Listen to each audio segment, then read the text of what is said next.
I've got something I want to share with you today. I've got something the Lord's been pulling on with me for a couple of days now, and the only way I know to share it is just to take you out here to this tree. This is a tree I grafted a couple of years ago, and in the New Testament it tells us that when we become saved, we are grafted into the true vine. We are grafted in with the Lord, into His death, into His crucifixion, into the burial, and into the resurrection with Him, and born again as new creations through Him. And once we get saved, we've got to understand that just like this tree right here, as we are grafted into the true vine, if you look at this tree, the bark on this graft has come down. This is where the initial bond was. The graft of this new wood has come down a good 4 or 5 inches, growing into the old tree. On the backside, the bark of the true vine has come back up a good 2 or 3 inches as they grow into each other. You see, when this tree was grafted, when this little limb that was about the size of my pinky was cut off from the tree this graft wood was taken from, it was independent. It wasn't joined to anything. It was just on its own. And then when we grafted this onto this tree, it was unioned onto here. It was cut and slid under the bark, and it was joined with it. And at first that was just it was just a little bit of contact where it had just a little bit of touch.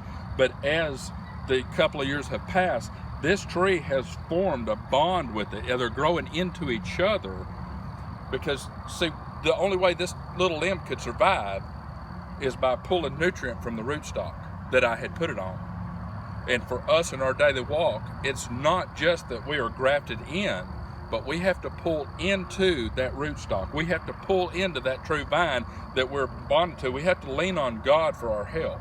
If you look at this tree, you don't see this little old new part right here throwing roots down and trying to reach the ground. It'll never make it. It is pulling on the source, and that's why this little tree's got probably 9 foot tall now, because it's really joining good. It's really pulling into that rootstock, and it's really getting a form. Within a few years, there'll barely be just a little scar line where these join, because they are becoming one.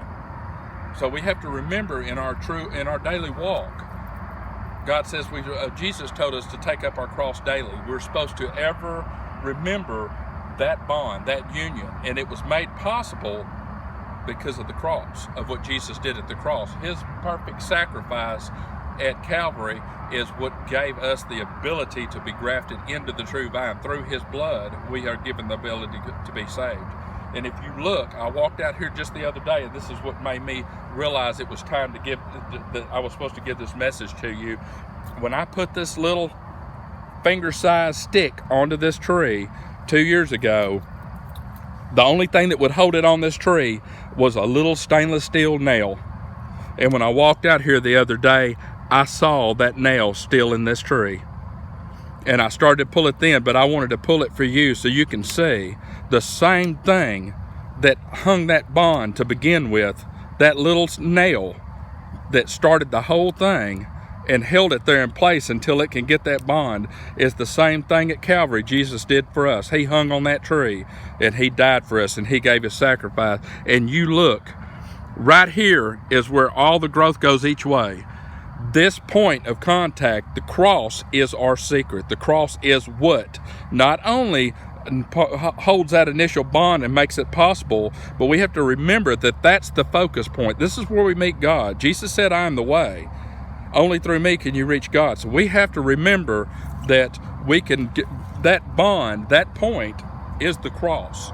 We have to stay focused and remember that sacrifice. If we start working out away from that, then we start relying on our own works.